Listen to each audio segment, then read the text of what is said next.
her city was burning down. She's a Marxist. She's a communist. She supports Black Lives Matter. And guess what? If you do a little digging, you might find out this. November 7th, 1983. Remember this date, but first, let me introduce you to Karen Bass.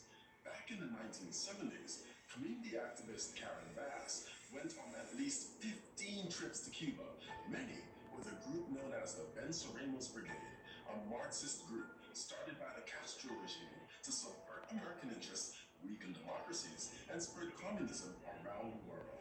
Founded in 1969, the Venceremos Brigade organized trips to Cuba every year for half a century. They attracted the most radicalized and delusional segments of the American left, including overtly Maoist and pro-Soviet communist groups. In fact, a Los Angeles police investigator who infiltrated the group testified to Congress saying that to be a member of the brigade, you had to be confirmed as a Marxist-Leninist, as a brigadista, and then moving up the ranks to organizer for the Venceremos Brigade. Karen Bass visited Cuba every 6 months. Their mission?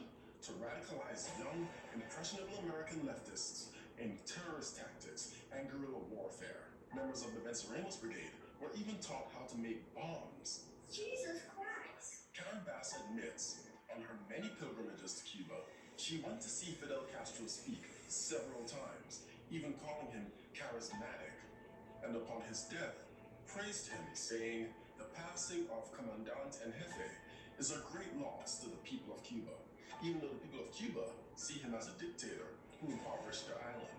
Another group, the M19, took its belief in revolutionary anti-imperialism to extremes, violent extremes. The M19 was the first and only women-created and women-led domestic terrorist group.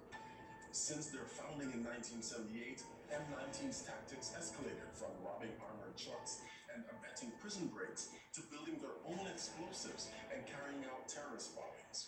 From 1983 to 1984, M19 bombed an FBI office, the Israel Aircraft Industries building, the South African consulate in New York, DC's Fort McNair, and Navy Yard, which they bombed twice. But that wasn't enough for them. On the night of November 7, 1983, the M19 called the U.S. Capitol switchboard and warned them to evacuate the building. Minutes later, the M19 bombed the north wing of the U.S. Capitol. November 7, 2023 marks 40 years since the M19's bombing of the U.S. Capitol.